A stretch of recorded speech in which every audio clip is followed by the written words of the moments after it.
Walayar excise check പോസ്റ്റിൽ പുതിയ container മോഡ്യൂളിന്റെ ഉദ്ഘാടനം മന്ത്രി എം.ബി. രാജേഷ് നിർവഹിച്ചു. പുതിയ മദ്യനയത്തിൽ എൻഫോഴ്സ്മെന്റ് വിഭാഗം ശക്തിപ്പെടുത്താനും ലഹരിവിരുദ്ധ പ്രവർത്തനങ്ങൾ ഊർജിതമാക്കാനും മുൻഗണന നൽകുമെന്ന് എം.ബി. രാജേഷ് പറഞ്ഞു. കേരള തമിഴ്നാട് അതിർത്തിയോട് ചേർന്നാണ് എക്സൈസിന്റെ പുതിയ കണ്ടെയ്നർ മൊഡ്യൂളിന്റെ പ്രവർത്തനം ആരംഭിച്ചത്. വാളയാർ എക്സൈസ് ചെക്ക് പോസ്റ്റിലെ പുതിയ കണ്ടെയ്നർ മൊഡ്യൂളിന്റെ ഉദ്ഘാടനം മന്ത്രി എം.ബി. രാജേഷ് നിർവഹിച്ചു.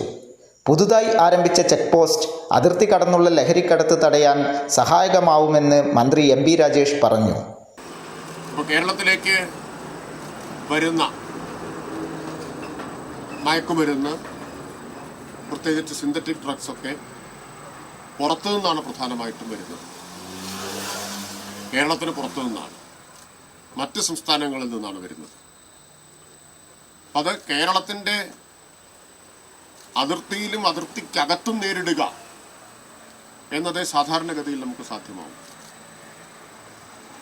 പക്ഷേ എന്നാൽ അതിൽ മാത്രം നിൽക്കാതെ ഉറവിടം കണ്ടെത്താനുള്ള മറ്റ് സംസ്ഥാനങ്ങളിലെ അന്വേഷണ ഏജൻസികളുമായും കേന്ദ്ര ഏജൻസിയുമായും ഒക്കെ സഹകരിച്ചുകൊണ്ട് ഇതിനെ ചെറുക്കാനുള്ള ശ്രമങ്ങൾ നമ്മൾ നടത്തിക്കൊണ്ടിരിക്കുകയാണ്. അത്യാധുനിക സൗകര്യത്തോടെ നിർമ്മിച്ചതാണ് പുതിയ കണ്ടെയ്നർ മൊഡ്യൂൾ. ഇൻസ്പെക്ടർമാരുടെ ഓഫീസ് റൂമുകളും വിശ്രമമുറിയും ശുചിമുറിയും അടങ്ങുന്നതാണ് ഈ സംവിധാനം. ഉദ്ഘാടന ചടങ്ങിൽ central zone joint excise commissioner N Ashok Kumar അധ്യക്ഷനായി. Palakkad deputy excise commissioner V Robert, circle ഇൻസ്പെക്ടർമാരായ M F. Suresh, A. Jiji Paul, G. Prashanth, സംഘടനാ നേതാക്കളായ R. Mohankumar, T B. Usha, N. Santhosh, K. Jagajith, V. R. Sunilkumar എന്നിവരും പങ്കെടുത്തു. കൈരളി ന്യൂസ്, പാലക്കാട്.